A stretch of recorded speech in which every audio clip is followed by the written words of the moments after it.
Hello everyone and welcome to Box Office Receipts. I'm your host Tyler Callahan and we are now in the final month of 2022. With that, we have the latest box office numbers, Disney Plus launching their ad tier model, and new updates from Hollywood. Let's start with the domestic top 5. Staying in first place is Black Panther Wakanda Forever with 17.5 million for a total of 393.7 million. Opening in second place is Violent Night from Universal with 13.3 million. Strange World drops 60% from its opening weekend, coming in at third place with 4.9 million for a total of 25.5 million. Fourth place was The Menu with 3.5 million for a total of $24.7 million. Fifth place was Devotion with 2.8 million for a total of 13.8 million. As for other movies, Black Adam made another 1.6 million for a total of 165.1 million. And The Fabelmans, Steven Spielberg's latest film, is now at 5.5 million. That's not great, but it's only in 638 theaters right now. Not clear yet if Universal will do a proper wide release for it. So while Wakanda Forever is still doing solid, it's slowing down to the point 450 million might be out of the question, especially since Avatar comes out in 2 weeks. Violent Night did slightly better than expected, and it helps it actually got solid reviews from critics, and audiences seem to like it so far. It will likely have decent legs, and with a reported budget of 20 million, can easily turn a profit at the box office if it catches on internationally. A nice win for Universal. Strange World, on the other hand, for Disney continues to collapse and will likely finish in the 30 million range, which is just terrible. Devotion is also still not doing good for Sony and will likely finish with around 20 million domestic, maybe 25. The Menu is still doing decent numbers, and at this point is performing better for Disney than Strange World. Finally, for Black Adam, 175 million is off the table, and it might finish at 170 million. In China, One Piece Film Red opened and made $11 million, coming in first place. It should be noted it opened fully on Thursday, so if you take that out, it made 8.3 million over the weekend. Dropping to second place was Detective Conan with 1.8 million for a total of 20.4 million. Third place was The Tipping Point with 980,000 for a total now of 22.3 million. In fourth place was Farewell Beijing with 860,000 for a total of 6.5 million. Lastly, in fifth place was Homecoming with 460,000 for a total of $233.7 million. So it's an interesting time in China. COVID is still growing with more and more cases every day, yet after surprising protests from citizens in some of the bigger cities, the government is looking to now ease some restrictions. While it's not straight going to everything's open, do what you want, it's clear now the government is now moving away from their zero COVID policy. What this means for theaters is that they can now start to reopen depending on the local government in that area. For Avatar, this could be good, but then even if most theaters are open, people might take their own precautions and not go out. That is something we'll have to wait and see. Ahead Out the Way of Water release, the first Avatar movie will be playing again in China in around 80 theaters. This is the 4K HDR version, which was released around the world back in September. It's a very limited re-release, but I guess it helps to drum up hype for the film, more promotional than anything. In some good news for Hollywood, China approved another film for release, and that is Puss in Boots: The Last Wish. The DreamWorks Universal film will come out December 23rd, 2 days after its domestic release. That is a solid win for Universal. So for China, the big holiday films right now will be Avatar and Puss in Boots, unless any Chinese studio wants to release a big film, which, considering how COVID is going, I doubt. For Chinese studios, it kind of makes more sense to wait it out for Chinese New Year, right? At this point, for Christmas time, let Hollywood take the lead with Avatar, Puss in Boots, see how the movie-going audience in China does, and then save their films for Chinese New Year.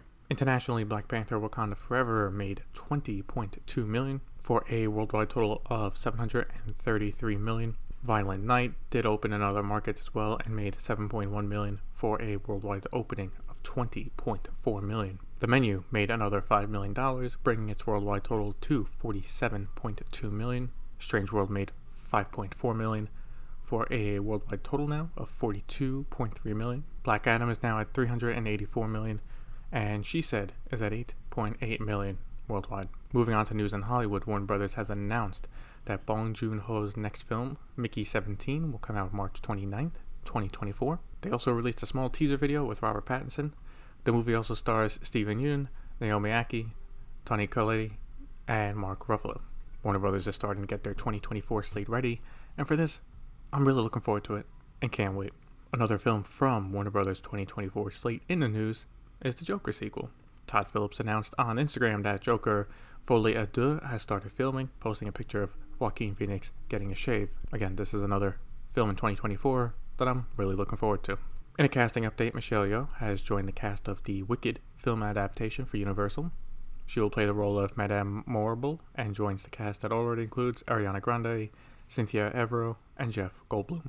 The adaptation is a two-parter, with the first coming out Christmas Day 2024 and part 2 coming out Christmas Day 2025. Next up, there's a new film in development at Searchlight, and it's from Taylor Swift. That's right, Taylor Swift will be directing her first feature film at Searchlight from a script that she also wrote herself. Nothing else is known about the film, but her doing this makes sense. She has already directed 2 music videos for her songs, including The Man and All Too Well. The one for All Too Well is also basically a short film, having been shown at the Tribeca Film Festival this year, so it's not like she has no experience. As long as it's not a musical, I'm interested in seeing what she makes. As for Searchlight, if they are smart, they should release this in theaters. If they market it that, hey, Taylor Swift directed this, her fans should come out in droves. The National Board of Review has released their picks for Best of 2022. For Best Film, they gave it to Top Gun Maverick, with Steven Spielberg getting Best Director for The Fabelmans. Colin Farrell won Best Actor, and Michelle Yeoh won Best Actress. The real surprising award is Top Gun for Best Film, but hey, it's their choice. Personally, I think it'll be nominated for Best Picture at the Oscars, but I don't think it'll win. Speaking of Top Gun, and more specifically Tom Cruise, he's getting at least one award next year. The Producers Guild of America will be honoring Cruise with their highest award, the David O. Selznick Award. They're not giving it to him just for Top Gun Maverick, but for the films he has produced overall, which includes the Mission Impossible films, to name a few. He will accept it at the 34th Producers Guild Awards on February 25th. Definitely well deserved for Tom Cruise. Next is an update on the sequel to Ghostbusters Afterlife, thanks to a Deadline exclusive. They are reporting that Gil Kenan will be the director for the film. He is currently a producer for it, as well as a co-writer of the script. Ghostbusters Afterlife's director Jason Reitman will instead co-write the script with Kenan, as well as produce. Deadline also mentions that the main cast, including Paul Rudd, is set to return and will likely be set in New York City. I haven't seen Afterlife yet, so I can't really comment on if it's a good movie or not, but it seems like Kenan and Reitman will be working together on it, and hopefully are on the same page as to what the movie should be. It's been a while, but we now know who is buying Brad Pitt's production company, Plan B, and that is Medawan, a French media company. While they are not buying 100% of the company, they are buying a majority stake, which kind of makes them the de facto new owners, new management. As for comment on the matter, CEO of Medawan, Pierre-Antoine Capton, had this to say, quote, "This partnership will allow us to create a unique artistic link between Europe and the United States, through which we and Plan B will develop premium independent content, providing a global platform on which the world's greatest talent can continue to thrive. We would like to thank Brad, Dede, and Jeremy for their trust and recognition of the world-class content emanating from our work in Europe." End quote. So I don't really have much to say about this. Personally, I've liked Plan B as a production company, as they have made some really good films. My hope is that Medawan basically lets them continue what they're doing, just provide the funding for it. Now let's go to DC, where a lot of news continues to happen. First, James Gunn has said that Superman is a huge priority for their new lineup of films and the future of DC franchise. This comes amid rumors Henry Cavill will actually not be coming back as Superman. I hope that's not the case. I'd love to see a proper Man of Steel 2, but it's up to the new heads of DC to decide. Next is a more substantial story, and that is, as of now, Wonder Woman 3 is not happening. Deadline reported that Patty Jenkins submitted a script for the film to the studio, received notes back, and they could not agree on fixing them, so she left the project. The people at the studio who reviewed the script have said that there were issues with the character arc for Wonder Woman, which, after 1984, cannot happen. Now, this does not mean Gal Gadot is done playing Wonder Woman, or that a Wonder Woman 3 won't happen. It still can, it just won't be without Patty Jenkins if it does. Personally, 1984 was really bad, and if Patty Jenkins can't work with the studio on cleaning up the script, then I think it's best for everyone to walk away. I also don't see how, with how things have gone so far, that a Wonder Woman 3 will happen, and there's a decent chance of a recast for that character as well. Last story we got for DC is Black Adam. Is it making money or is it not? Well, that's a question on everyone's mind. First, we start with Variety publishing an article saying that Black Adam stands to lose Warner Brothers anywhere from $50 to $100 million. They based this off talking to people in the studio as well as analysts who know how the numbers work. Basically, the film cost $195 million to make, another $80 million to market. This means $275 million total cost. That means it needs around $600 million at the box office to break even. And, if it hits $600 million at the box office, break even, then all VOD, Blu-ray sales afterwards is just straight profit. Well, right now it's struggling to get to $400 million. Now, Variety did say some people at Warner Brothers dispute what they put together and have said that the film can break even at $400 million.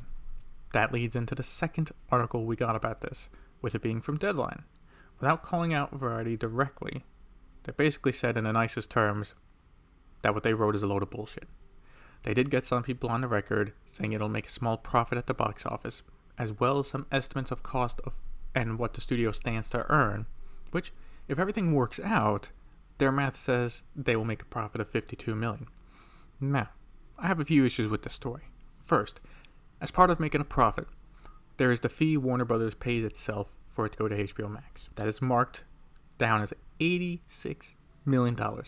I'm sorry, but that does not count. That is money being moved around from HBO Max to Warner Brothers back and forth. That's not new money. Also, it looks like unless there are deals already in place, some of the other post-theatrical cash might just be predictions.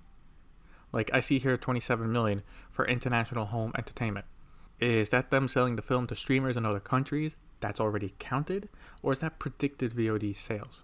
If it's the latter, then that also doesn't count, because what if it only makes $15 million in VOD sales instead of 25? Anywho, this has clearly turned into a fight between parties in Hollywood. Also, shame on Deadline for how they wrote the article, saying, quote, "There's some snarking going out there that Black Adam is poised to lose $50 to $100 million, and that is simply not true." End quote. Look, we get it. Someone at the studio asked you to write this and gave you some data, right? But can you at least try to be a little impartial? Jesus. Anyway, I hope things get straightened out of Warner Brothers soon, because this is a mess. Like, even Dwayne Johnson posted a tweet about the Deadline article saying how they will make a profit. No actor does that, or a big producer for that matter. This ain't normal. For trailers, we got one for Champions. This is the basketball film starring Woody Harrelson and is directed by Bobby Farrelly. Plot of the film is Harrelson is a minor league basketball coach who is court-ordered to coach a basketball team with intellectual disabilities. This is being made by Focus Features and will come out March 24th. Moving over now to VOD Premium. We start with Sony, as they have made another deal for their content, specifically in Canada. Deadline has the exclusive on this, and that is they have signed a deal with streamer Crave for first window rights for their upcoming films. This starts in April 2023, so we'll include the upcoming Spider-Verse film as well as upcoming sequels for The Equalizer and Insidious, to name a few. Crave also gets some of Sony's catalog of movies to stream, including the Jumanji and Spider-Man films. This isn't surprising that Sony made another deal, and I did have to look up to remember, but the Pay 1 window with Netflix is only for the United States, so that allows them to make other Pay 1 deals with other companies around the world. Apple has bought a new film for Apple TV Plus. Thanks to an exclusive from Deadline, we now know Apple has bought the package for The Instigators. It'll be directed by Doug Liman and will star Matt Damon, Casey Affleck.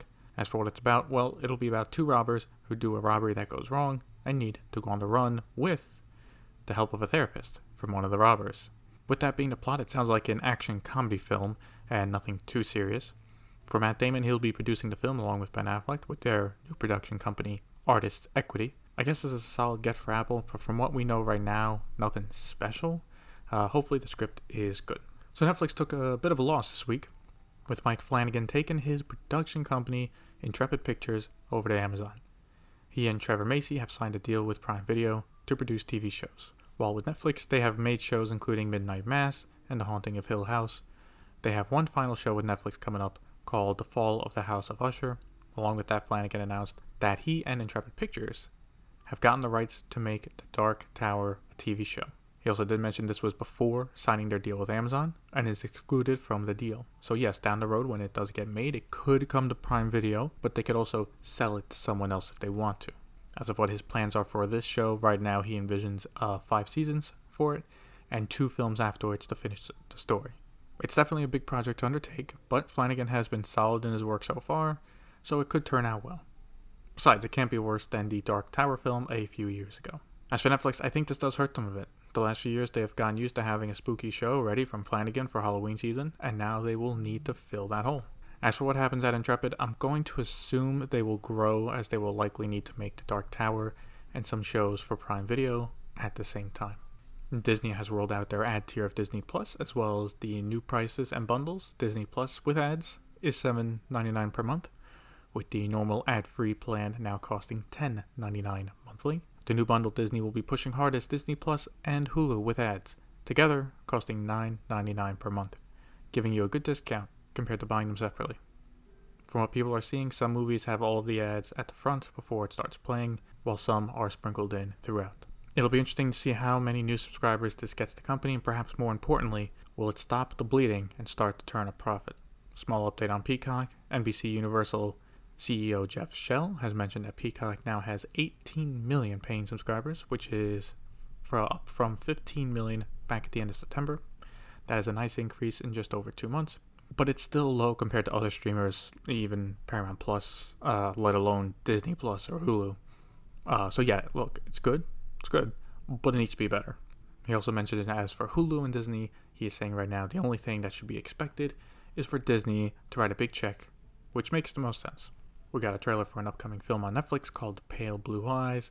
It's directed by Scott Cooper and stars Christian Bale, where he plays a detective trying to solve the murder of a cadet at West Point, set in the 1830s. It will be in limited theaters December 23rd and on Netflix January 6th. As for what's available to watch now, there's a documentary called Senior. It's a documentary made by Robert Downey Jr. and Chris Smith, focused on RDJ's father, Robert Downey Sr., in his last years. It's gotten great reviews, being certified fresh at 98% on Rotten Tomatoes. And that's it for this episode of Box Office Receipts. Thank you for listening, and see you next time.